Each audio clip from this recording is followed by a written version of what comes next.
Bon, alors du coup, je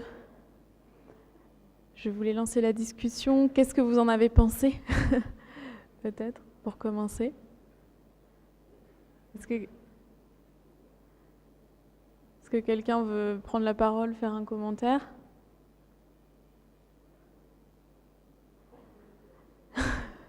Vous ne pensez pas? Alors déjà, bon, du coup, j'imagine que vous avez compris un peu mieux ce que c'était que la vie d'un éleveur. Comme je disais ce matin, c'était un peu le but du film, comprendre les enjeux, sa manière de penser. Alors là, Youn, c'est un personnage un peu particulier parce que, comme vous avez vu, c'est un éleveur donc, qui est aussi artiste, enfin artisan-artiste. Donc il y a beaucoup de Samis qui pratiquent l'artisanat. Lui, il est vraiment, c'est un artisan connu, enfin assez reconnu maintenant, qui vend du coup ses objets assez chers. Donc c'est un peu un cas particulier. Mais par contre, ce qui est commun avec tous les autres éleveurs, c'est cette pluriactivité, donc vivre de différentes ressources. On l'a vu avec la pêche, l'élevage, l'artisanat. Donc comme j'expliquais, voilà, cueillette. Ce matin, il y avait un peu, il y avait la partie tourisme qu'on voit pas ici, hormis quand il vend toute sa production de l'année au marché d'Yokmok, donc qui a lieu chaque année. Ça, c'est quelque chose d'important pour tous les artisans samis. En fait, ils vendent de l'artisanat toute l'année, mais surtout à cette occasion-là. Donc voilà. Est-ce que vous avez des questions quand même? Qu'est-ce que ça vous évoque par rapport à toutes les problématiques, les questions que j'ai pu soulever ce matin? Quelqu'un veut prendre la parole? Parce qu'un débat avec un monologue, ça va pas être très intéressant. Oui.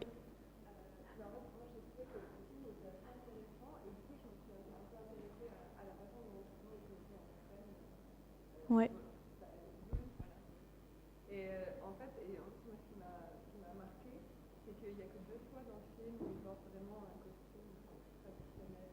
Ouais.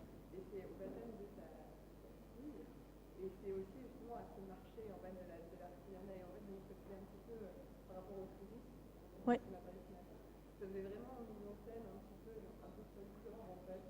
Ouais.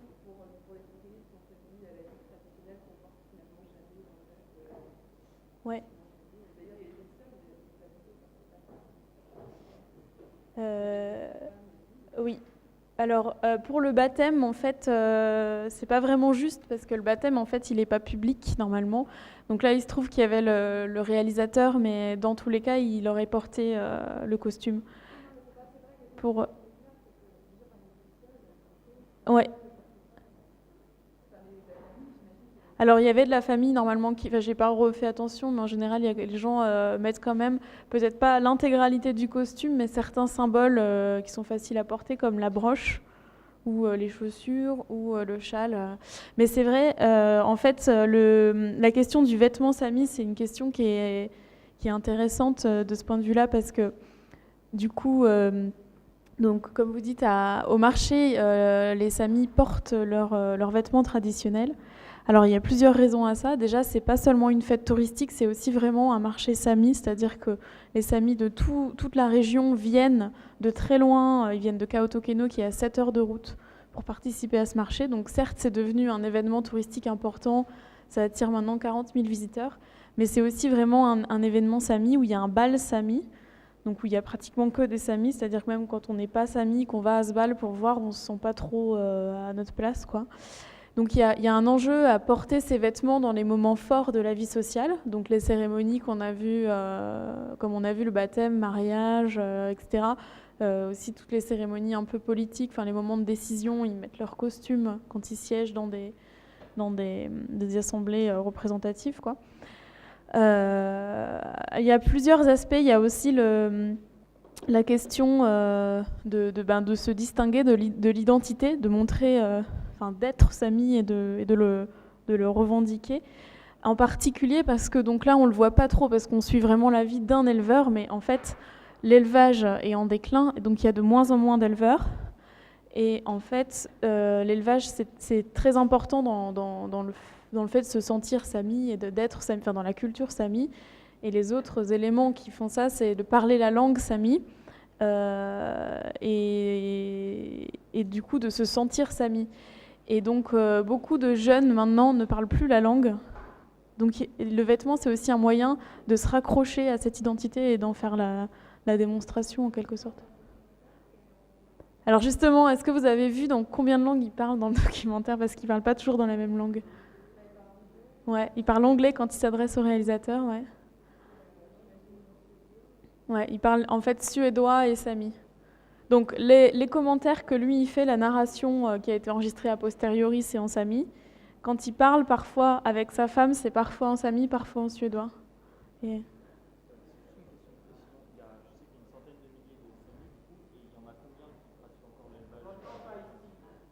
La question c'est combien de samis pratiquent encore l'élevage? Alors ça dépend des pays. Il me semble qu'en Suède, il y a environ 20 000 samis, mais il faudrait vérifier parce que là, j'ai plus les chiffres en tête. Et je crois que c'est 5 000 qui sont plus ou moins liés à l'élevage. Et dans l'idée de pratiquer l'élevage, en fait, il y a plusieurs degrés, on pourrait dire. Il y a vraiment des éleveurs comme Yoon, pour qui c'est une activité principale, majeure, etc. Il y a des éleveurs pour qui c'est une activité plus secondaire parce que simplement ils n'arrivent pas à subvenir à leurs besoins, donc ils ont une activité secondaire. Et c'est quelqu'un d'autre dans la famille qui s'occupe principalement des rennes. On l'a vu au moment du marquage où quand il marque les rennes, je ne sais pas si vous avez remarqué, il dit celui-là c'est celui de mon oncle, celui-là c'est celui de mon fils, celui-là c'est celui de mon cousin. Donc en fait, il prend en charge l'élevage pour d'autres membres de sa famille. Voilà. Ben, je ne sais plus si c'est 2012, 2010, ouais c'est ça, 2010. Ouais. Alors là, en fait, cet événement-là, c'est assez intéressant qu'il ait été filmé parce que c'était vraiment un événement exceptionnel. Et ça a fait le tour, enfin, ça a été relayé par les médias. Mais oui, du coup, ça a eu probablement une incidence, en plus des autres facteurs, des autres difficultés qu'il a évoquées, ça a eu une incidence sur ce troupeau-là. Après, il faut réussir à renouveler le troupeau, à reproduire. D'autres questions peut-être sur le contenu de ce... Oui. C'est l'État. Ouais. C'est l'État. En particulier, donc là, ça rejoint un peu les questions de colonisation que j'évoquais ce matin, donc avec aussi la foresterie qu'on a vue, enfin la sylviculture. En fait, l'ennemi, quand il en parle à ce moment-là, c'est l'État et en particulier la compagnie Vattenfall. Donc c'est une compagnie d'hydroélectricité qui a créé des barrages donc, dans la région et qui a inondé les vallées et au fur et à mesure en fait, des inondations a fait se déplacer les Samis de plus en plus haut dans la montagne. Et le problème avec ça, c'est que ces vallées qui ont été inondées, c'était d'excellents pâturages. Donc c'est bien ce qu'il explique, on a de moins en moins de place. Alors ça peut paraître paradoxal quand on voit l'étendue des paysages, quand on regarde le film par exemple, mais la place, la ressource, enfin le pâturage qu'on utilise, il n'est pas partout, on peut pas... C'est pas partout et à toutes les saisons, ça varie beaucoup selon les saisons, selon, comme il disait, la météo, etc. Donc du coup, avec l'arrivée de ces différentes activités, ça, en particulier donc l'hydroélectricité depuis le début du XXe siècle, donc les premiers barrages dans la région, c'était 1917, donc il y a toute sa famille qui a dû se déplacer. Et ça, en fait, c'est intéressant le cas de l'hydroélectricité parce que par rapport à la conservation de la nature, donc presque tous les endroits qu'on a vus, sauf quand on est dans sa ville, on a vu un peu sa maison à la petite ville, là. Mais sinon, on est dans l'enceinte du site du patrimoine mondial et on est dans un parc national. Donc on est dans des zones protégées. Et en fait, c'est au sud du parc de Stora Sjöfallet et au nord du parc de Sarek, donc le fameux parc où il n'y a rien, on le voit bien sur les images. Et en fait, donc, ça a été créé en 1909, ces aires protégées. Et à partir de 1917, on a changé les limites des aires protégées pour exclure les zones qu'on allait utiliser pour l'hydroélectricité. Donc on a eu un double... Enfin, deux intérêts là, qui se sont confrontés. Et comme le réalisateur commente ça, et il dit en fait c'est assez paradoxal de voir ces régions à la fois, on vient chercher les ressources ici, mais c'est pas la population locale qui bénéficie de ces ressources qu'on extrait. Parce qu'en fait, l'électricité produite ici, elle est envoyée principalement vers le sud du pays. Donc en fait, on prend la terre, on prend l'espace et on produit l'hydroélectricité pour l'envoyer peut-être pas jusqu'à Stockholm, mais dans le sud.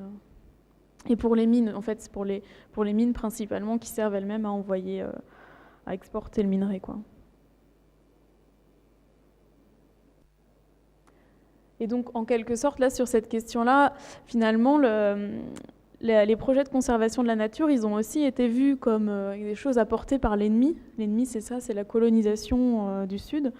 Mais en même temps, donc c'est un des facteurs de colonisation, d'apposer sur cette région des projets de conservation. Mais en même temps, quand on discute avec les Samis, il y a aussi une nuance là-dedans, parce qu'en quelque sorte, la conservation a aussi permis le maintien de l'intégrité d'un certain nombre de pâturages. Et les Samis ont obtenu aussi des droits spéciaux pour utiliser les pâturages dans l'enceinte des aires protégées. Alors ça a parfois été un combat, mais aujourd'hui ils ont quand même le droit d'utiliser les motoneiges dans les aires protégées pour les besoins de l'élevage. Et ils ont le droit d'utiliser les hélicoptères, on a vu, enfin de survoler les zones. Et de pêcher aussi au filet dans les aires protégées, ce qui est interdit pour les non-samis. Est-ce que vous avez des autres questions, des réactions, des réflexions qui vous viennent par rapport à finalement cette question de l'européanéité, enfin la question du patrimoine européen, quand on voit les enjeux, quand on regarde d'aussi près les enjeux spécifiques d'une population? Oui, chez les Samis, oui. Mm.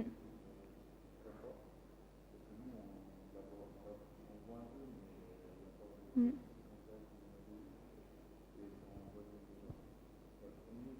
Mm.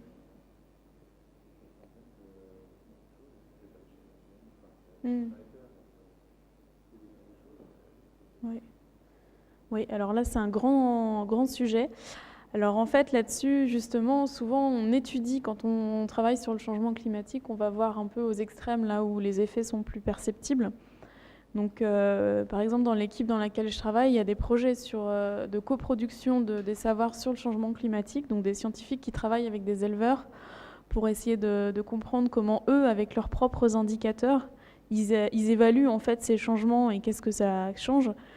Et c'est toujours cette difficulté de voir ce qui est imputable ou pas au changement climatique directement. Souvent, c'est une accumulation de facteurs. C'est une répétition de mauvais hivers. Comme il dit, on peut survivre à un hiver mauvais, mais pas à plusieurs tous les ans, quoi. Et cette question du redoux, c'est un grand problème pour eux. Donc ça, effectivement, il l'explique. Avant, ça pouvait arriver une fois, mais maintenant, ça arrive systématiquement tous les hivers. Et avec cette pluie qui revient après la neige, qui fait tout fondre, et ça gèle, ça fait cette croûte.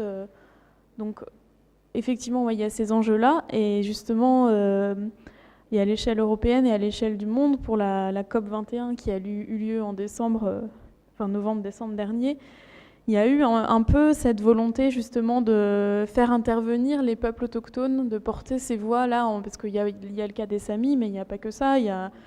Voilà, et puis même, je sais qu'il y a beaucoup de Brésiliens ici, vous devez savoir que le Brésil est très impliqué là-dedans, les peuples autochtones du Brésil. Donc il y a ces revendications qu'on essaie de porter dans des arènes plus politiques, de dénoncer un peu ces effets-là, mais tout en ne sachant pas vraiment quelles mesures prendre concrètement. Et puis c'est difficile, c'est toujours difficile à identifier. Ouais.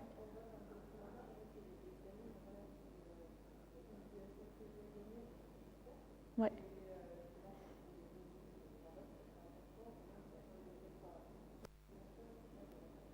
Ouais.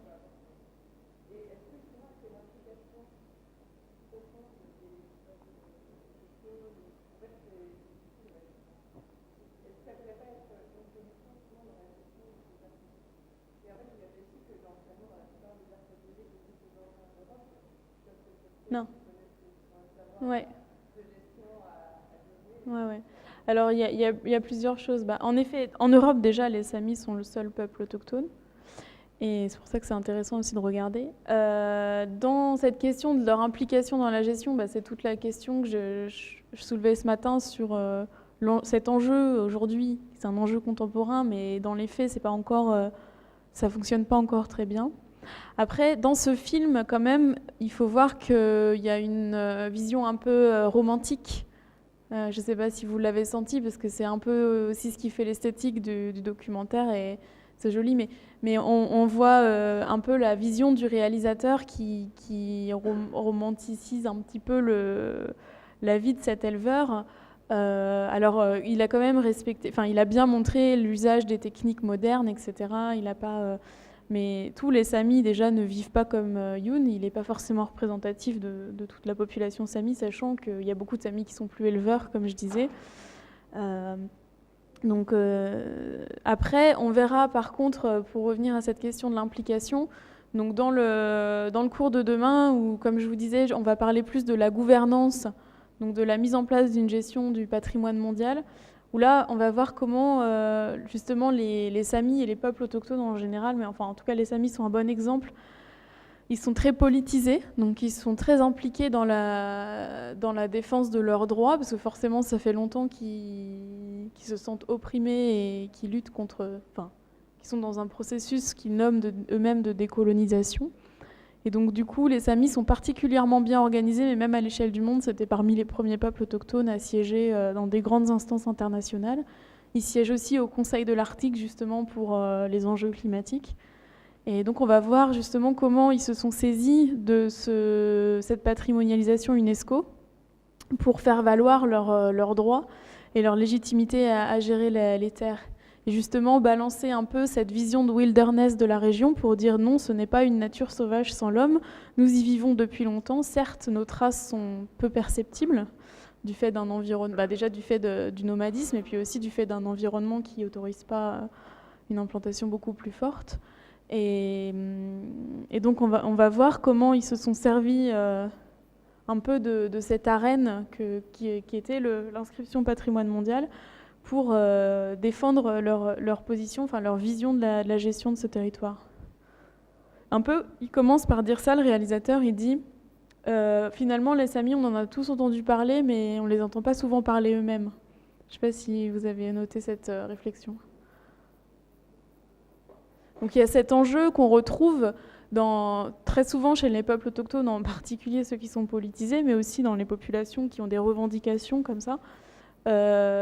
Cet enjeu un peu de post-colonial, donc de décolonisation, qu'on retrouve. Et du coup, ça, à mon avis, dans le contexte, quand on réfléchit sur patrimoine européen, patrimoine culturel, donc là, dans ce cadre-là, le patrimoine culturel, c'est le mode de vie, c'est comme il dit...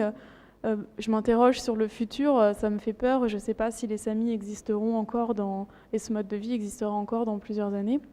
Donc il y a quand même cette idée un peu de transmettre cet héritage culturel, et en même temps, quand on s'interroge sur ce patrimoine européen, comment on articule les enjeux d'un patrimoine européen avec ces enjeux-là qui sont très spécifiques pour une population. Donc ça, pour moi, à mon avis, c'est une question sur laquelle vous pouvez réfléchir dans le cadre de ce module. D'autres questions? Ça vous a endormi, j'ai l'impression. Est-ce que ça vous a intéressé? Est-ce que ça vous parle? Ouais. Est-ce que ça rejoint des enjeux que vous étudiez avec le patrimoine? Oui.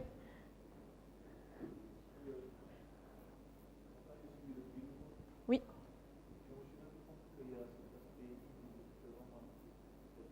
Ouais.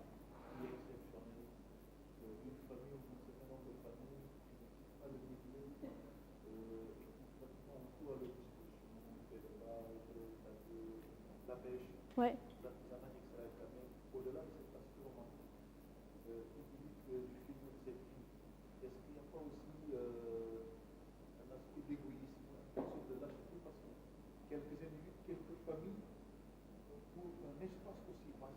Ouais. Ouais.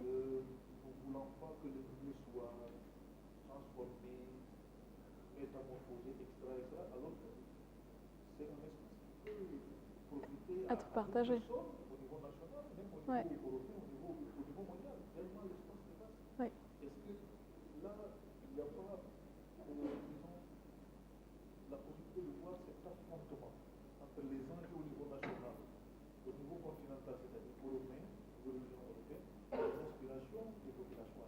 Hmm. Alors, ouais. Alors ça, c'est un peu la question centrale. C'est toujours les questions qui sont liées aux revendications autochtones de notre terre, nous la connaissons, etc. De tous des processus de colonisation en général, en fait. Mhm. Oui, oui. Oui, oui. Ouais. Ouais.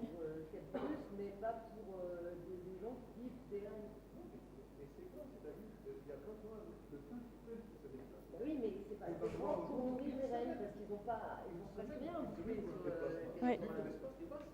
Ouais. Alors en fait, parce que l'idée que vous voulez dire, c'est en fait on pourrait partager ce territoire et installer des gens dessus. Mhm. Mhm. Alors, oui, alors ça c'est un peu la question fondamentale. On n'a pas vraiment de réponse à ça parce que c'est tout le processus. Par contre, après, derrière cette question, il y a dans cette région en particulier qui aurait envie d'aller vivre là-bas. Parce que, enfin, c'est des conditions, je sais pas, on a l'impression que c'est facile quand on voit Youn vivre et connaître ce territoire, mais ça demande un cortège de savoir et de savoir-faire pour survivre, même avec les technologies, dans ce territoire. Et du coup, une énergie. Alors, il y a les villes à côté qui sont plus pratiques, mais ce territoire non aménagé, donc dans l'enceinte, là, sans les savoirs, enfin, sans les infrastructures et les savoirs, par exemple, tels que les éleveurs peuvent avoir de leur territoire. Enfin, je ne sais pas si vous avez vu les conditions, mais quand il fait moins 30 et qu'il traverse le territoire à motoneige toute la journée pour rejoindre sa cabane et faire du feu, il faut savoir où trouver du bois, il faut savoir se réchauffer, faut savoir... Donc il y a aussi cette question-là de... En fait, je pense que beaucoup d'ailleurs des revendications des Samis, c'est aussi de dire, nous on a... C'est leur discours, hein, attention, on peut l'analyser différemment, mais c'est de dire, nous on a vécu sur ce territoire en ayant une forme de gestion durable. Alors comme vous dites, c'est une vision un peu romantique, mais dans les faits, c'est vrai que les traces sont assez peu perceptibles. En ayant une gestion durable et en développant un système de connaissances hyper pointu, on dit souvent cet exemple, il y a 200 mots pour nommer la neige, tellement le savoir autour de la neige est complexe et permet justement de survivre, de savoir où trouver la ressource, de savoir s'il faut travailler ce jour-là ou pas. Enfin, voilà. Donc là, oui, c'est une question intéressante. Finalement, pourquoi n'irait-on pas coloniser ces grands territoires très vastes pour partager on peut la poser. mais, mais en tout cas, la manière dont cette population le perçoit, elle n'est pas contre... justement, il y a du tourisme, il y a des gens qui s'implantent, etc. Mais il y a un lien à la terre qu'on retrouve d'ailleurs très... Donc là, c'est à travers cette vision romantique, mais il y a quand même un lien au territoire qui est très fort, qui est hérité, qui est...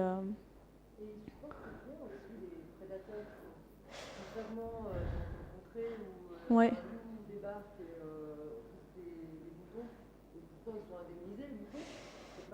Non, ouais. Si, en plus, je pense que si. Si on arrive à faire la preuve, parce que du coup, il faut avoir le temps de le trouver. Ouais. Alors là, oui, il le présente quand il dit bon, je viens surveiller, il y a des gloutons et des lynx. Il le dit de manière assez soft. C'est pareil, ouais.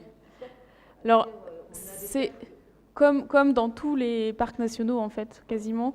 Il y a quand même le principal aspect sur lequel il y a on va dire, se confrontent les éleveurs et les protectionnistes, c'est la question des prédateurs et là-bas aussi, parce qu'il y a aussi les ours. Donc après, ce qui varie un peu, c'est qu'il y a un rapport très fort justement à la nature. On l'a vu un petit peu, voilà. Donc du coup, tous les éleveurs ne sont pas des grands militants anti-prédateurs, mais par contre, c'est vrai que du coup, ils n'ont pas le droit normalement de tuer les prédateurs. Et il y a quand même... là, ça reflète pas vraiment, je trouve, peut-être la réalité sur cette question. Parce que Yoon, effectivement, il a une vision un peu modérée, mais il y a quand même des éleveurs... il y a le même truc que, par exemple, dans les parcs des Alpes, où les éleveurs disent qu'il y a beaucoup plus d'animaux qui sont tués par les prédateurs, et puis les agents des parcs disent « mais non, il y en a 3 ». Et puis, ouais, enfin... Oui.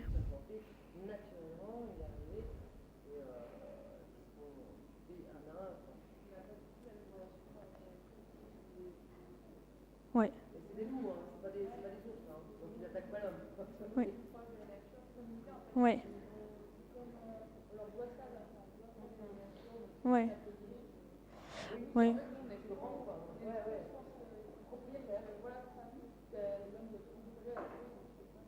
Voilà, ouais, il y a une relation à la nature qui est déjà qui est pas la même que nous, avec cette séparation, comme je disais ce matin, nature-culture. Alors après, c'est pareil, on est dans le cas de Yoon, comme il disait, le réalisateur, c'est un éleveur qui a réfléchi sur ces questions, qui souhaite développer plus son rapport au territoire. D'autres éleveurs font le choix d'y passer un peu moins de temps, de se faciliter la vie en utilisant plus souvent, par exemple, les camions pour faire les transhumances. Donc lui, il souhaite maintenir ça. Et c'est pareil, il y a aussi cette vision un peu romantique. Mais c'est sûr que du coup, ces contraintes-là, il les éprouve au quotidien parce qu'il va vraiment dans les pâturages. Il passe plusieurs mois, comme on a vu en hiver, dans ces pâturages avec pas grand-chose. Il a tout ce qu'il faut, hein, mais avec juste le nécessaire et un lien, une connaissance du territoire beaucoup plus fine, quoi. Qu'il est obligé d'avoir de toute façon dans le cadre de l'élevage, parce que sinon c'est pas possible. Oui, c'est ça, un peu. Ouais. Et donc, comme disait un peu le réalisateur, qui a des sensibilités, on va dire, un peu écologistes, écologiques en tout cas, il disait que ça l'avait fait réfléchir de voir un mode de vie aussi différent du sien, le faisait réfléchir en fait sur comment repenser son mode de vie, son lien à la nature, son lien à qu'est-ce que c'est qu'un jardin. Lui, son jardin, c'est son jardin clos dont il est propriétaire avec sa maison. Yoon, il n'a pas ce sens de la propriété et son jardin, c'est l'ensemble du territoire. Oui.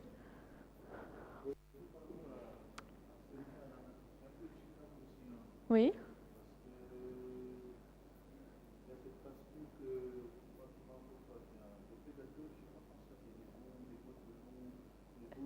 Oui.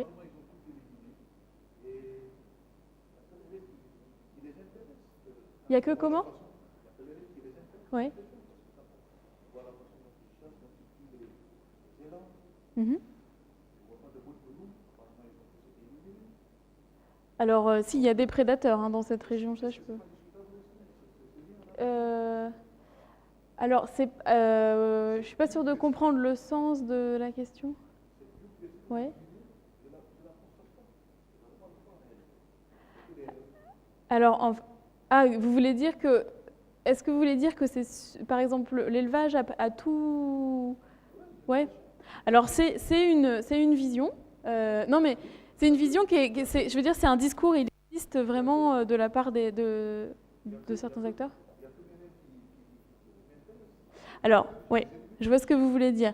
Alors, en fait, il y a plusieurs aspects. Donc déjà, comme je disais, là, on parle du coup de la culture sami qui est profondément articulée autour de l'élevage du renne, avec le renne comme animal central, qui fait ce lien, justement. Bon, il n'y a pas cette dichotomie nature-culture, mais qui, pour nous, de notre point de vue, fait ce lien entre un animal et justement toute une culture qui est autour. Après, de là à dire...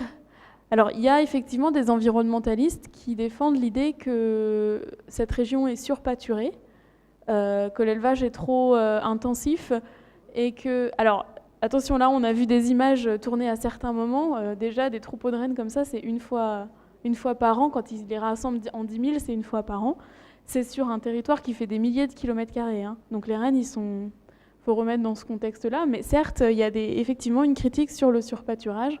Et alors là, c'est toujours... en fait, l'idée, c'est pas de prendre parti pour l'une et l'autre des visions. Hein, c'est juste de dire que ces deux visions-là se confrontent avec, effectivement, les conservationnistes qui disent que c'est surpâturé.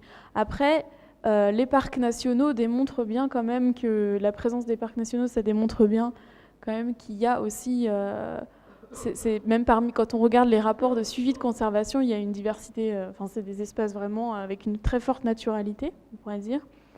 Et au niveau des prédateurs, c'est pareil, là on ne s'est pas concentré là-dessus. Le film, il veut montrer la vie d'un éleveur de l'élevage, donc on n'a pas pris tous les jours de l'année où il y avait d'autres choses, mais on se concentre dans ce rapport aux rennes. Donc forcément, on est plus centré effectivement sur ces moments où il y a les gros troupeaux. Moi, par exemple, moi-même, en ayant travaillé là-bas, j'ai jamais vu des troupeaux. J'ai vu des troupeaux de rennes, des petits troupeaux par-ci par-là. J'ai jamais vu ces grands moments de rassemblement. Faut vraiment être à un endroit spécifique au moment de l'année où ils le font. Donc c'est pas comment dire, forcément représentatif, et c'est sur je sais pas si vous avez vu l'ampleur, je crois que la communauté d'éleveurs avec laquelle Youn travaille, c'est sur un territoire de 10 000 km² à peu près. Donc c'est immense, c'est un territoire qui s'étend sur un... Enfin c'est immense quoi. Cortophagale. Mais c'est une vision intéressante parce que justement ça nuance, ça permet de montrer, parce que l'idée c'est pas de dire que les Samis ce sont de bons écolos, qu'ils ont une bonne gestion de l'environnement. C'est pas du tout ça le propos, c'est de montrer quelle est cette vision justement et comment eux perçoivent des enjeux et comment ça se confronte avec d'autres enjeux, notamment ceux des porteurs de projets de conservation de la nature, et puis plus à l'échelle européenne par exemple, de qu'est-ce que c'est que ce patrimoine naturel, comment on le conserve et comment on conserve une culture qui s'est développée depuis des siècles en lien avec ce milieu, à travers notamment donc l'élevage du renne, et qui est une culture vivante et qui suppose aussi un système complexe de savoir et de savoir-faire relié à ce milieu. Et qui, du coup, si on en revient à la question du changement climatique, permet notamment d'avoir du recul sur des indicateurs de changement climatique. Parce que, en fait, on interroge par exemple des éleveurs qui ont 70 ans, et ça permet d'avoir un recul en fait de toute leur vie, en tout cas à partir du moment où ils ont commencé à travailler sur cet environnement. Et là, on voit justement tous les changements qui sont intervenus et comment eux, ils développent des indicateurs, comment ils sont capables de voir par exemple que la saison arrive plus tôt. Parce que la saison, pour eux, c'est, je sais pas, l'arrivée de tel oiseau, ça marque le changement de saison, ou de telle plante, et ça, c'est des choses qu'ils observent dans leur quotidien. Ça ne correspond pas forcément aux critères scientifiques de... Est-ce qu'on a d'autres questions? Oui, je me posais la question de comment ça pouvait faire écho au cours que vous aviez sur le patrimoine culturel, au sens patrimoine monumental et architectural, par exemple.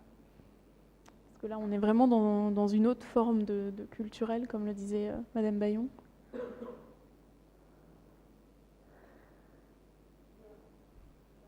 Oui.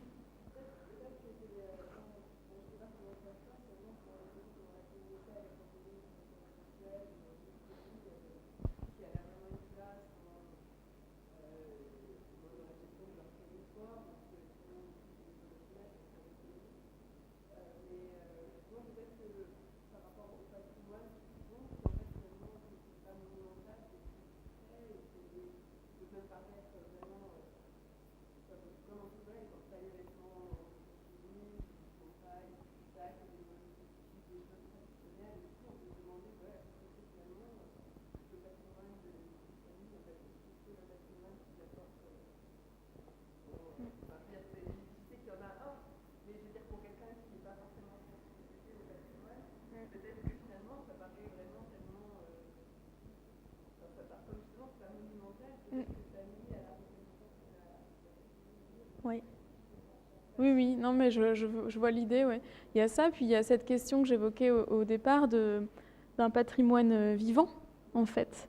Donc tout ce paradoxe d'essayer de conserver des choses qui, par essence, évoluent. C'est toute la difficulté, en fait, avec aussi le patrimoine immatériel. Et aussi, ça pose la question de qu'est-ce que c'est que le patrimoine pour ces gens ?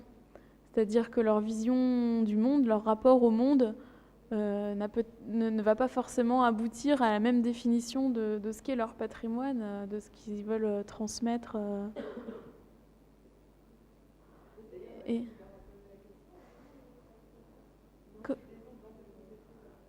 Non, il a pas, en tout cas pas en ces termes-là, parce que c'est pas forcément. Et alors justement demain, dans le cours de demain, donc je vais vous présenter ces questions de gestion et aussi du coup vous l'avez déjà vu, le projet d'une sorte d'écomusée en Naturoom, qui a été en fait plus ou moins, un projet qui ne venait pas du tout de la communauté Sami, mais dans laquelle des représentants Sami sont progressivement impliqués, et où justement ils ont participé à la mise en scène de leur culture. Donc là où on a leur point de vue. Et en fait, par rapport à cette question du patrimoine, en travaillant là-dessus, j'avais participé une fois j'avais été observer une conférence sur justement la culture Sami et la représentation des Samis dans les musées. Donc c'était une conférence extrêmement violente parce que justement les Samis, un peu toujours en référence à cette première phrase, on parle beaucoup d'eux mais on ne leur donne pas la parole. En fait, ils étaient représentés, donc il y avait des différentes interventions et il y avait des Samis dans la salle qui étaient très critiques par rapport à ça, par rapport à la manière dont on représentait cette culture sous une vision en fait occidentale de l'interprétation qu'on avait de ça, donc dans les musées ethnographiques notamment. Et du coup, dans ce mouvement justement de réappropriation, de revendication autochtone et réappropriation d'une légitimité à gérer leur territoire et à gérer leur image, il y a des discours assez forts en fait dans ce sens de la décolonisation ou même de la science envers la science comme la science occidentale qui vient imposer encore sa vision, sa manière de réfléchir sur les enjeux Sami. Et quand j'ai travaillé donc au Musée de l'Homme à Paris pour la rénovation de l'exposition permanente, au départ j'étais en charge justement des collections Sami parce qu'il n'y a plus toutes les collections de l'ancien musée étaient parties dans d'autres musées, donc on a reconstitué une petite collection en ethnobiologie. Et du coup, ça c'est des questions très compliquées aujourd'hui. Comment on collecte au XXIe siècle, parce qu'on n'est plus il y a 150 ans, où on collectait, on prenait un peu tout, on ne savait pas trop pourquoi, mais c'était un petit peu des objets qui témoignaient d'une culture qui nous paraissait exotique. Et là, du coup, comment on collecte dans un contexte justement avec des fortes revendications de décolonisation, comment on présente cette culture, comment on travaille éventuellement avec des Samis pour mettre en scène ces cultures. Et en fait, ce qui ressortait donc du travail que j'avais fait dans cette conférence où les Samis défendaient justement leur implication eux-mêmes à l'idée de se représenter eux-mêmes, c'était qu'ils privilégiaient beaucoup les musées régionaux, c'est-à-dire des musées en Scandinavie, dont ils sont eux-mêmes muséographes, etc. Ils se professionnalisent, certains membres se professionnalisent là-dedans et font des musées extrêmement fins en mettant en scène leur propre culture. Et c'est ce qu'on va voir du coup demain dans le Naturoom qui a été créé. Donc oui. Alors, c'est compliqué, ça dépend ça dépend ce qu'on veut collecter. Donc ça dépend de la commande du musée. Donc il y a un certain nombre d'objets. En fait, l'idée pour le Musée de l'Homme, c'était justement de ne pas tomber dans une collection folklorisante où on n'achèterait que des objets artisanaux, traditionnels, mais de collecter en quelque sorte, d'avoir une photo du mode de vie en 2015 des Samis. Donc quels objets étaient importants ?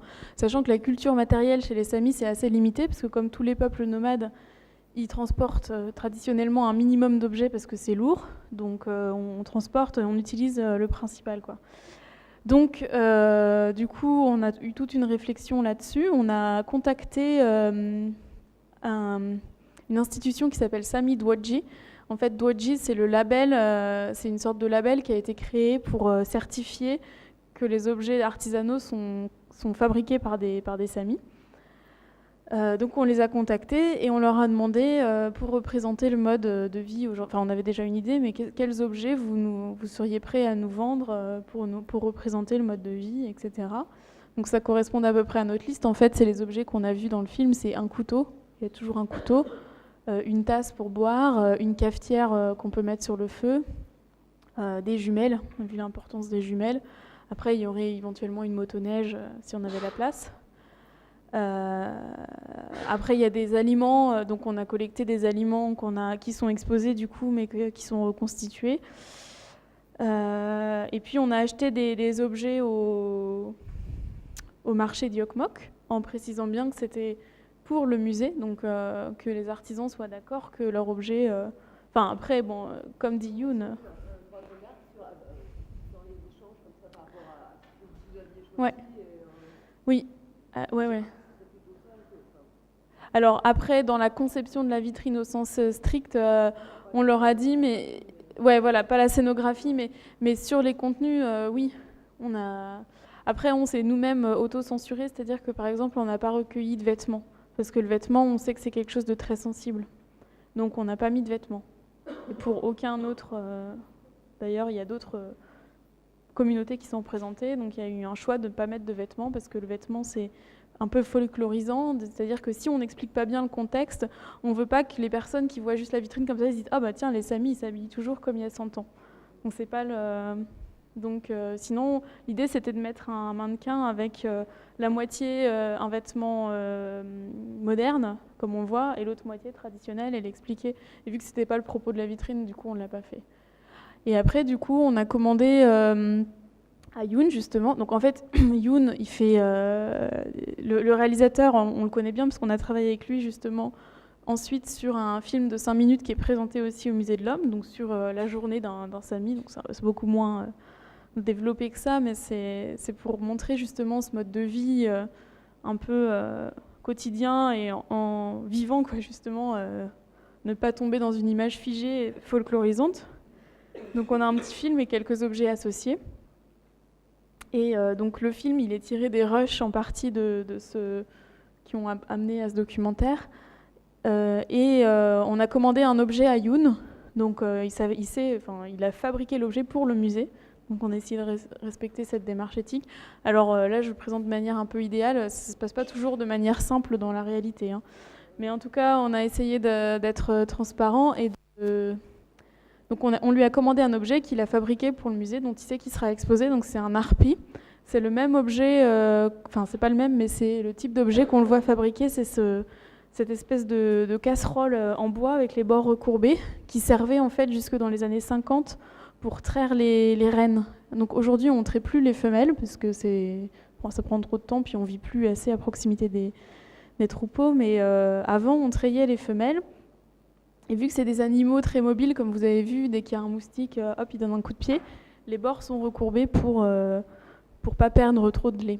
Et en fait, l'intérêt de cet objet, c'est que du coup, il pourrait représenter un peu une vision folklorisante et dépassée de ce qu'est la culture Sami, mais en fait, il est toujours fabriqué par les artisans. Donc c'est un objet qui est important dans la culture matérielle des Samis et qui est vendu justement, enfin qui est hérité dans les familles de génération en génération, ou qui est vendu comme objet d'art et d'artisanat aux touristes ou aux collectionneurs ou aux musées comme nous. Et du coup, c'est une manière de montrer justement ce renouvellement, cette réinvention du sens qu'on met dans les objets, quoi. Donc on a acheté cet objet avec du coup des photos du processus de fabrication, où on le voit justement, comme au début, prendre sur l'arbre. Donc voilà. Moi, je l'ai déjà rencontré, mais après, j'ai jamais travaillé directement avec lui. Ouais. Après, j'ai communiqué beaucoup avec lui parce que vu que je faisais la médiation justement pour les aspects éthiques sur ces objets, j'ai communiqué avec lui. Donc voilà. Après, lui, bon, comme on le voit, il est assez volontaire. Déjà, il a accepté même il a souhaité participer à ce documentaire. L'objet qu'on lui a acheté, c'est aussi une forme, on pourrait dire, de développement, de financement comment on dit, de soutien social, parce que finalement on lui a acheté un objet extrêmement cher parce il a travaillé plusieurs mois dessus, donc il n'y a pratiquement qu'un musée ou un riche collectionneur qui peut faire un tel investissement. Donc il y a aussi une relation un petit peu impliquée, quoi, politique derrière.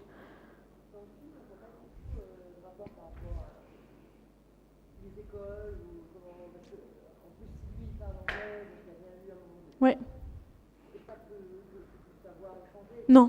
Ah non, non, pas du tout. Alors là, on ne voit pas, mais ils vivent principalement en ville pendant l'année scolaire. Là, leur fille, elle est petite, donc bon, ils peuvent un peu l'emmener partout. Mais après, les enfants, ils sont scolarisés dans les écoles en ville. Voilà. Ouais. Tous les enfants n'apprennent pas le sami dans la famille, donc des fois, c'est même l'école sami. Maintenant, il y a des écoles sami qui jouent ce rôle. Mais souvent, en fait, les enfants sont... Déjà, ils sont bilingues à la base, parce que souvent, c'est pas un couple de parents samis, mais c'est des couples mixtes, samis et suédois. Donc, ils apprennent les deux langues. Et alors, les Scandinaves ont une grande facilité, ou en tout cas un rapport aux langues assez... donc, tous les Suédois parlent anglais. Donc, du coup, les samis, qui sont tous aussi... Enfin, ceux-là sont suédois, donc ils parlent anglais comme deuxième langue, et ils ont déjà leurs deux langues, parfois même plus, parce qu'ils peuvent parler d'autres dialectes, donc le sami et le suédois. Mais certains samis ne parlent pas très bien le sami, justement. Parce qu'il y a eu une période aussi, on n'avait pas le droit de le parler dans les écoles, un peu comme en Bretagne. On n'avait pas le droit de parler. Oui, c'est pas la même racine. En fait, le sami, c'est une racine finno-ougrienne, et ça ressemble au finnois ou au hongrois. Et on ne sait pas trop d'où ça vient, d'ailleurs. Et le suédois, c'est une langue enfin, je sais pas exactement d'ailleurs la racine, mais c'est une sorte de mélange entre l'anglais et l'allemand, un peu. Enfin, plutôt allemand, oui. Donc c'est pas je sais pas si vous l'avez entendu à la sonorité, mais on voit que c'est pas les mêmes. Enfin, ça s'entend que c'est pas les mêmes langues. Et la langue est un enjeu important. Donc il y a plusieurs dialectes. Et le maintien de la langue, comme beaucoup de peuples autochtones, c'est un enjeu important d'un point de vue identitaire.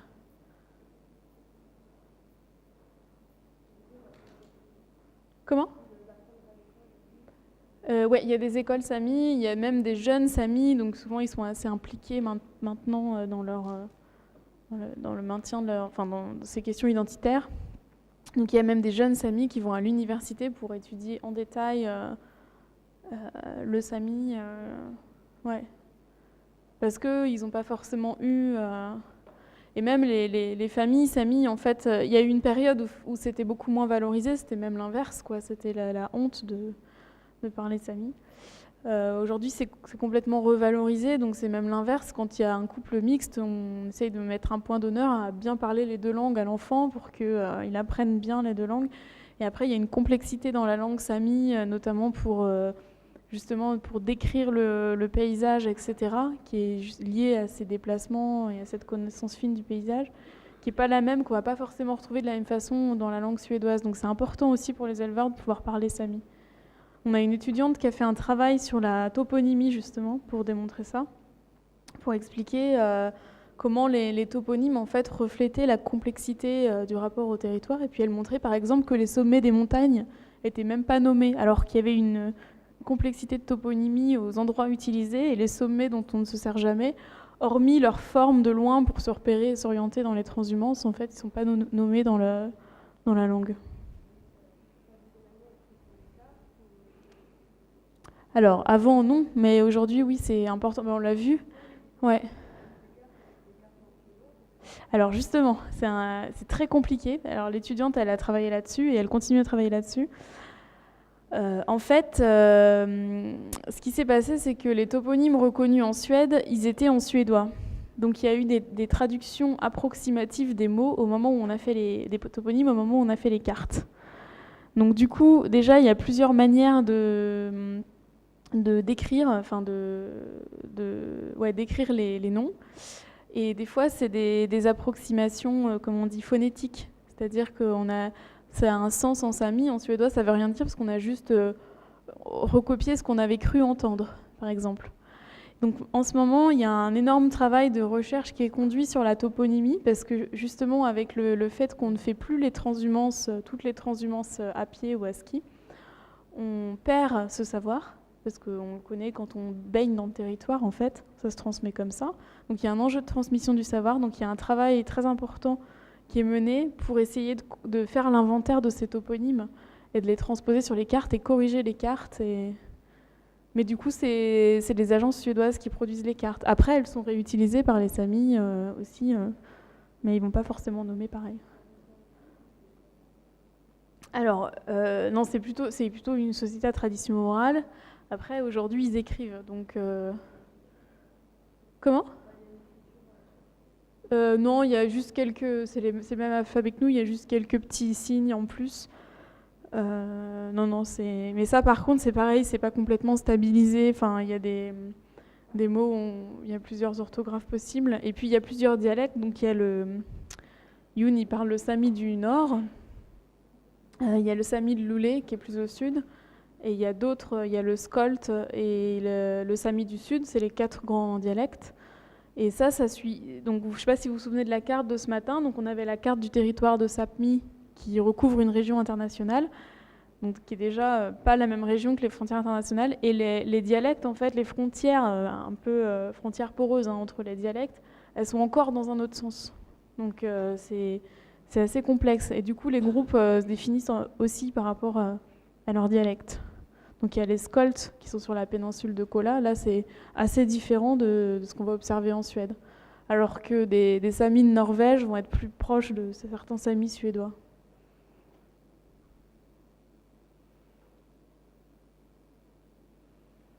Oui.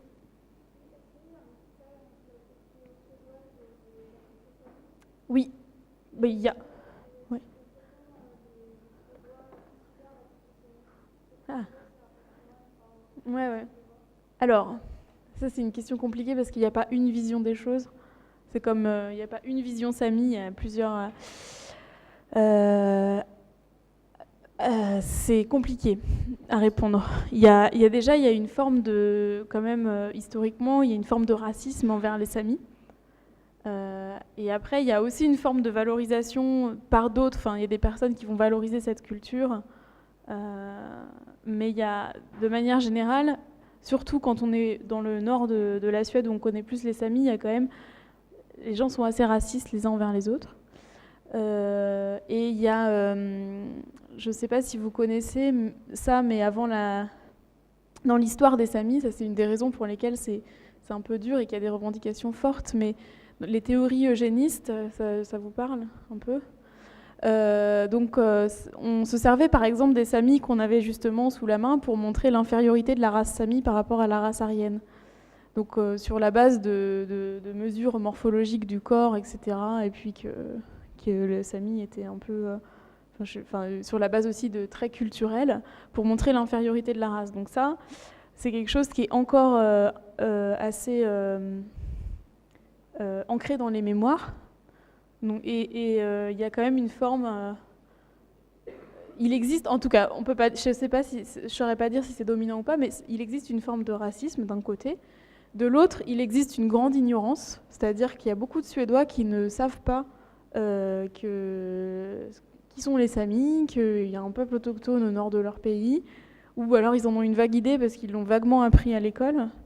Mais moi, on m'a souvent dit, alors c'est pas du tout, je vous dis ça pour redonner l'exemple, c'est pas du tout par présomption, mais tu connais mieux les Samis qu'un Suédois. Bon, forcément, j'ai passé 3 ans de ma vie à les étudier, mais c'était pour illustrer l'idée que il n'y a pas d'intérêt et il n'y a pas de forme d'éducation, par exemple scolaire, dans les parties sud, donc les parties les plus urbanisées en fait de la Scandinavie, qui parlent vraiment de cette culture qui existe au nord de la Scandinavie. Mais il y en a à la fois beaucoup et à la fois très peu. C'est-à-dire qu'il y en a beaucoup parce que dans le nord de la Suède, ces populations sont très métissées. Comme je disais, il y a beaucoup de mariages mixtes, il y a beaucoup d'échanges entre la culture scandinave. Et on voit, ils parlent les 2 langues, ils vivent presque pareil. C'est assez difficile de faire la différence. Et en même temps, quand on se déplace dans le pays, qu'on va vers le sud, les gens, ils ignorent. Et donc, il y a des touristes qui vont en Laponie parce qu'ils vont chercher le wilderness. Ils découvrent qu'en fait, le renne n'est pas un animal sauvage, que c'est les Samis qui les élèvent, et ils sont étonnés de voir que les Samis, ils n'ont plus le costume traditionnel. Donc il y a quand même des gens qui savent, qui connaissent cette culture, mais si on regarde un peu de manière générale, je dirais qu'il y a aussi une grande ignorance. Il y a les deux, quoi. C'est assez difficile de dire quel est vraiment le...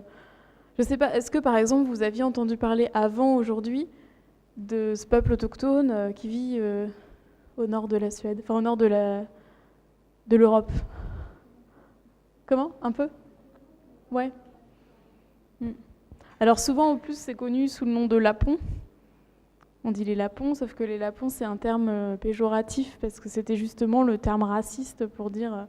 en fait, ça veut dire haillon en suédois, donc on appelait les... C'est pour ça que les Samis, en fait... Bon, maintenant, on utilise la terminologie Sam, Sami, donc, qui est le mot qu'ils utilisent eux-mêmes, justement pour essayer de sortir de ce mot porteur de préjugés racistes. Mais avant, même en France, on parlait de Lapons, la culture laponne. Oui, ça veut dire, mais je sais plus ce que c'est la signification. Mais oui, je crois. Oui, oui. Faudrait que je revérifie.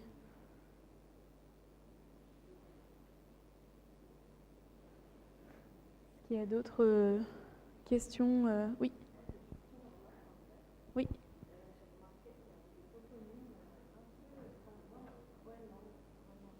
Oui.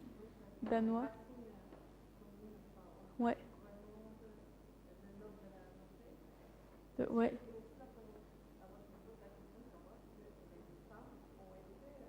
Alors non, non, pas au Groenland, mais par contre ça se peut parce que le Groenland c'est le Danemark et le danois et le suédois c'est très proche, donc il faudrait voir si c'était des toponymes samis ou des toponymes danois.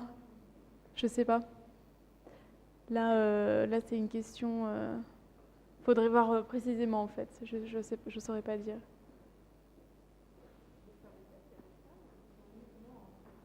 Non, ils sont uniquement sur la péninsule. Bah, maintenant, ils sont. Bon, il y en a à New York, hein, mais ils sont sur la péninsule. Enfin, pas la péninsule, pardon, sur le nord de la Fénoscandie. Donc, la carte que j'ai montrée ce matin avec le. Je ne sais pas si vous vous souvenez du site Laponia et cette vaste région que j'avais coloriée en violet. Donc, ça, c'est le territoire Sapmi qu'on dit le territoire des Samis. C'est le nom qu'ils donnent eux-mêmes à ce territoire. Donc il le dit dans le film au début d'ailleurs.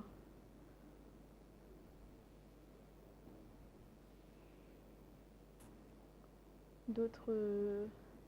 comme vous êtes architecte, je ne sais pas, l'architecture des tentes Samines, vous a pas... C'est assez... On a un peu l'impression qu'il se préoccupe plus justement de ces traditions vestimentaires, moins en tout cas, c'est ce qui ressort du film en tout cas. Ouais. Moins des traditions vestimentaires, des traditions de construction, justement des et tout, en fait que c'est utilitaire et que bon, au fur et à mesure que les bâches évoluent, ils utiliseront les mêmes bâches et peu importe les traditions, ce qui importe c'est de les rester au courant, etc. Ouais. Ça fait pas vraiment partie du patrimoine en fait, je sais pas si c'est le nomadisme ou ouais. si c'est juste le film qui le montre comme ça. Ouais. Alors, c'est quand même l'habitat, c'est quelque chose de très important parce que, surtout, alors, vu qu'ils sont nomades, c'est léger parce qu'il faut pouvoir, la tente, là, comme on a vu, il faut pouvoir la transporter facilement. Après, la manière dont elle est construite, etc., c'est assez fin. Enfin, je veux dire, ça suit. Alors là, pour le coup, c'est pas mon domaine, mais je sais qu'il y a différents types de tentes qui portent pas les mêmes noms. Il y a cette tente légère avec quelques trucs, et il y a après des tentes plus complexes avec une armature quand on va rester plus longtemps. Et effectivement, ouais, on utilise des matériaux maintenant, de la bâche en plastique parce que ça protège mieux de la pluie, et puis parce que c'est plus facile à obtenir que de la peau. Ou du tissu. Et après aussi l'aménagement intérieur. Alors comme ça, nous, quand on regarde des images, ça nous semble n'importe quoi.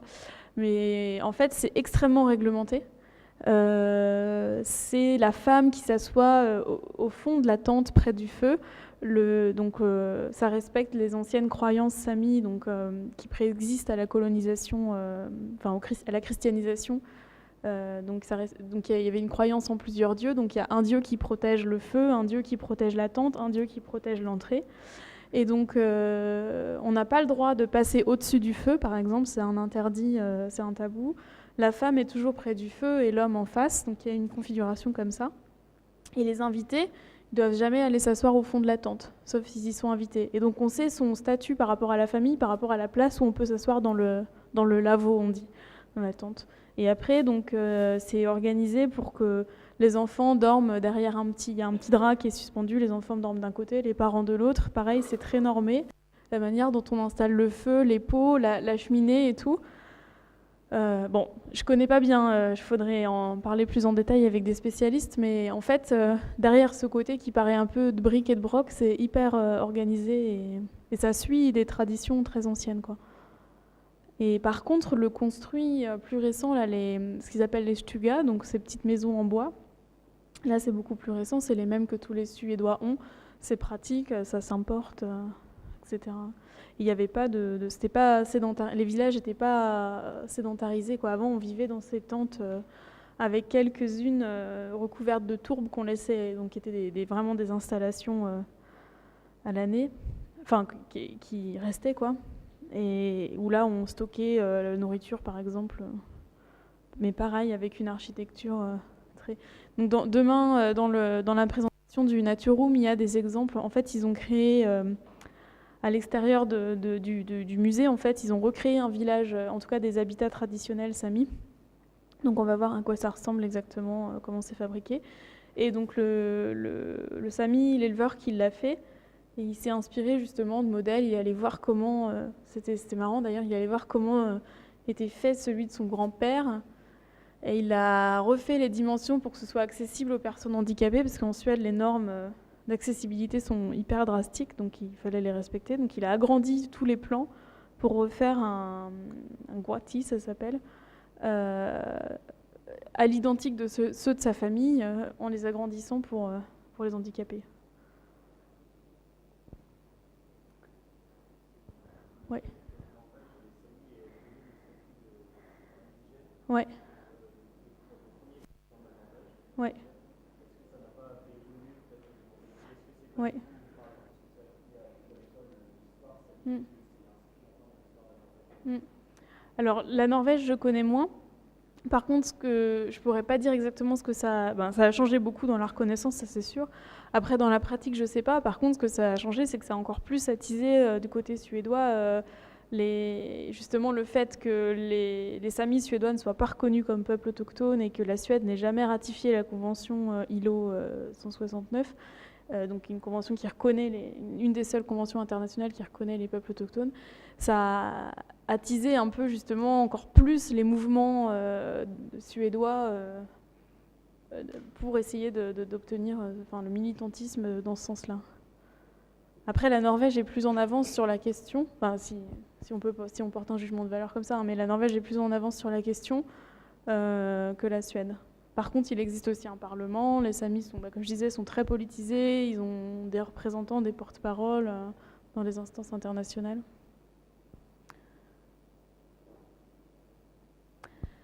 Est-ce que vous avez d'autres questions ?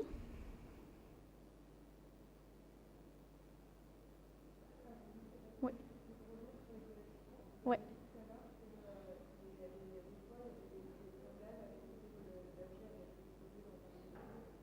Oui. Et... Ouais. Ouais. Ça dépend. Parce que si vous mettez un sens dans votre objet, quand vous êtes artiste, et que votre sens il est détourné, et il n'y a pas que ça en fait. Le musée de l'homme, c'est un musée qui présente par exemple beaucoup de restes humains, beaucoup de collections de restes humains. Alors, donc ça c'est un peu toute l'histoire du musée de l'homme, c'est assez compliqué parce que depuis la manière de collecter a évolué, le rapport aux objets a évolué, seulement on se retrouve avec des collections qui ont 200 ans, donc on les a, il faut les gérer, il faut en faire quelque chose. Donc il y a aussi cette question, en fait cette question elle se pose particulièrement en lien avec des objets sensibles. Donc par exemple, en gros les jumelles, on est plutôt content de voir où ça rejoint, votre remarque, ça rejoint un peu l'idée, finalement c'est bien justement de faire connaître la culture Sami justement alors que les Suédois eux-mêmes ne la connaissent pas, qu'elle soit exposée dans des grands musées, etc. Mais il y a la question des objets sensibles, donc c'est en particulier les objets sacrés et les restes humains. Les objets sacrés qui peuvent être détournés de leur sens. Donc, par exemple, pour les Samis, un objet sacré important, c'est les tambours chamaniques. Donc, c'était des tambours qui servaient aux chamans samis dans les anciennes religions, à voyager entre le monde des esprits, enfin dans les mondes des esprits et les mondes des humains. Donc c'était hyper important du point de vue des croyances et ça symbolisait cette religion animiste. Et au moment de la christianisation au XVIe siècle et plus tard, justement les Occidentaux, enfin qui ont mis en œuvre cette christianisation violente, ont détruit l'essentiel de ces tambours chamaniques. Donc il en reste 90 à peu près, qui ont été sauvés par des musées, qui ont été cachés, qui ont été... Donc pour les Samis, c'est à la fois le symbole de très forte violence qu'ils ont vécue à travers leur histoire, d'un changement dans leur culture, parce que la religion a été complètement transformée. Et donc c'est des objets qui étaient importants, dont on a perdu peut-être une partie de la signification. Et on ne sait pas où ils sont tous. Certains ont été récupérés par des musées, ou voilà, on ne sait pas trop. Et le problème, c'est comment on range cet objet. Donc dans les musées, le tambour, c'est un instrument de musique. Pour les Samis, c'est pas un instrument de musique, c'est un instrument religieux, magique, qui permet de voyager dans les différents mondes. Donc, vous voyez, il y a une question de sens. Et après, pareil pour les restes humains. Le rapport à la mort et aux restes humains, il y a des sociétés dans lesquelles, déjà, la manière dont les restes humains ont été... Bon, ça, c'est des grandes thématiques, hein, je fais ça à grands traits, c'est des trucs assez communs justement dans le problème des restitutions, etc. Donc les restes humains ont été recueillis pendant des expéditions il y a peut-être 150 ans. Ils ont été entreposés dans des collections, on ne savait pas trop d'où ils venaient, on en récupérait plein. Et pour ces sociétés qui ont vécu ça, justement, ils ont un rapport à la mort qui est peut-être différent. Donc présenter un os dans une vitrine pour dire, je ne sais pas... voici l'omoplate, enfin je ne sais pas, n'importe quel message qu'on pourrait présenter sous une justification scientifique qui a une forme de légitimité, en fait, c'est pas forcément la même du point de vue de la société. Ça, on le voit très bien, je ne sais pas si vous avez vu le film La Vénus Hottentote. Donc c'est l'histoire de la Vénus noire qui était justement au Musée de l'Homme avant. Donc ça fait un film, et donc on a c'est assez intéressant si vous avez l'occasion de le voir, justement sur toute cette évolution entre la femme qui est venue en Europe pour être montrée en spectacle, etc., parce qu'elle avait des particularités physiques, parce que c'était l'époque des foires où on montrait les nains et les Lilliputiens, les géants, les monstres de la nature, comme on appelait ça. Donc on montrait aussi des hommes et des femmes exotiques. Puis quand elle est morte, elle a été objet de science. Son corps a été moulé parce qu'elle avait une anatomie particulière. Enfin, avant ça, elle a été prostituée, etc. Et du coup, le film, il montre toute l'histoire de cette femme et de sa place dans sa société, dans la société occidentale, quand elle est partie. Comment elle est devenue une collection. Et comment ensuite l'Afrique du Sud a revendiqué le rapatriement de ce corps qui appartenait légitimement. Pareil, et ça, on peut multiplier les exemples. Il y a les têtes maoris. Alors c'est toute la question des restes humains, mais ça marche aussi pour les objets. C'est-à-dire, les objets sensibles, c'est surtout le sens qu'un musée va mettre. Il faut bien qu'il dépeigne une vision. Et ça, c'est intéressant. Par exemple, moi, je pense dans l'exercice de demain de réfléchir à ça, sur comment on représente l'Europe, justement. Est-ce qu'il y a des objets qui font consensus, enfin, qui accrochent en fait un certain sens de ce que c'est que l'Europe, de la citoyenneté européenne, ou dans lesquels on reconnaît un patrimoine commun? Je ne sais pas, c'est une question qui est ouverte. Alors il y a peut-être l'architecture, effectivement, enfin certaines œuvres. Mais ouais, au niveau des conservateurs de musées, etc., ils ont à traiter de ces questions, et en général ça se traite à un niveau, c'est assez compliqué parce que les collections existent depuis longtemps, il faut pouvoir prouver qu'elles viennent de tel ou tel endroit. Bon, est-ce que ça va? Vous avez d'autres questions? Je sais pas, Je sais pas si ça... Est-ce que c'est pas trop éloigné de vos thématiques habituelles? Enfin, est-ce que vous trouvez des liens avec ce que... Ouais, ouais.